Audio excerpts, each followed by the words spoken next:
So if you don't know, the dive coaster is one of the most popular coaster models on the market. And today we're going to talk about the growing trend of the B&M Mini Dive Coaster.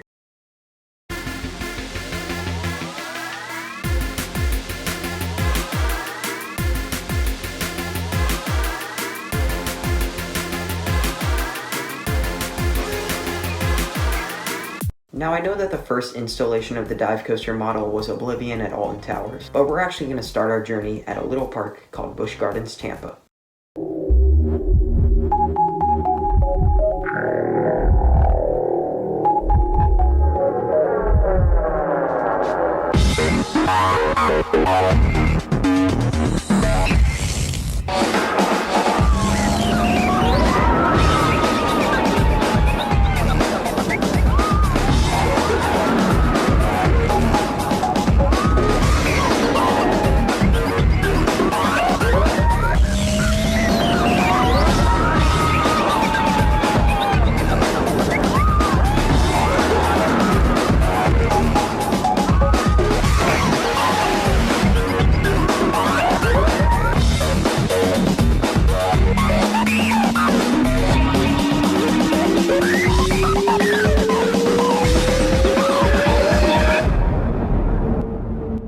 Now, SheiKra opened to the public on May 21st, 2005, and takes riders up to heights of 200 feet. SheiKra also features the first Immelman on a dive coaster, as well as a much larger layout than Oblivion, consisting of drops, helixes, and even a splashdown. SheiKra was an innovative monster for its time, and would set the tone for many dive coasters moving on. The story's legend, the heart of a lion, the soul of an eagle, a creature of fury and flight that dives through the... Hey! Wait! What's going on?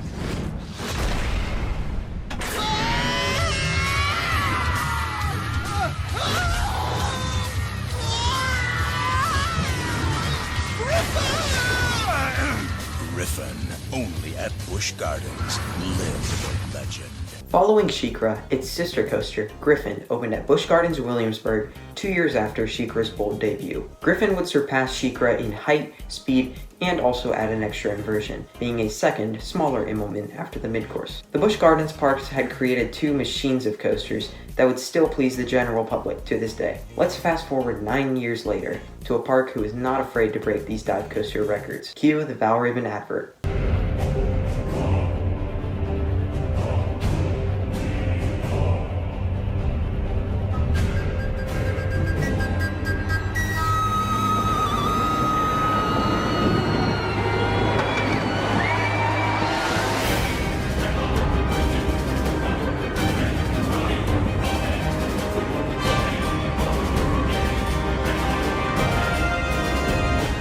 Valravn had smashed the records that any of the other dive coasters had set to this point. Cedar Point's dive coaster became an instant hit, but was not recognized as a top-tier ride in the park. Valravn was also the first dive coaster to debut with the vest restraints previously seen on B&M's wing coasters, and many of the dive coasters to come. However, another park in the Cedar Fair chain was looking to take this concept even further.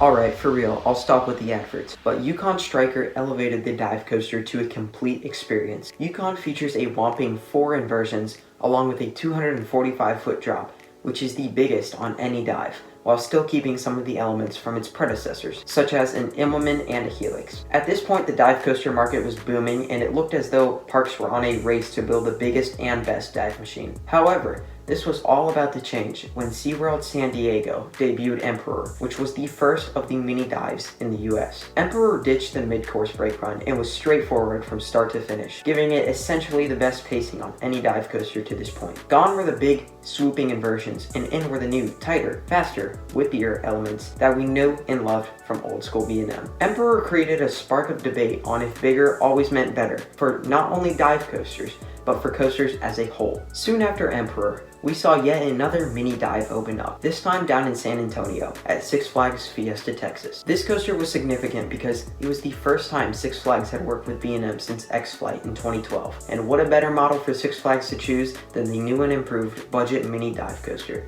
Dr. Diabolical's Cliffhanger opened up with rave reviews, mainly for its theming, but also for the fact that it was still a very complete ride, only being 150 feet tall. Many people considered Cliffhanger to be better than the dive coasters that are nearly double the height. But the main question is why? Why are the mini dives so well beloved among enthusiasts? We shall take a turn to Dorney Park for the answer. In 2024, Iron Menace became the latest dive coaster, and it was yet again one of the mini dives. Iron Menace had a lot of hype surrounding it when it was first announced. One of the reasons is people are starting to prefer coasters that are focused on rapid fire elements seen on RMCs and Intamin Blitzes. If you look at the newer dives, you'll see that they have more in common with that than the bigger, badder 200-foot monsters. Also, scaling down the model allowed for more intricate theming seen on Dr. Diabolical and Iron Menace. Honestly, the coaster industry is changing as a whole, and the dive coaster model is just one example of it. Personally, I have not experienced a mini dive yet, but if anything, this just intrigues me even more to ride one. Go ahead and comment if you like the direction that B&M is headed. There is so much to see in the future of the industry, and we are just along for the ride. And as always, I will see you all in the next one.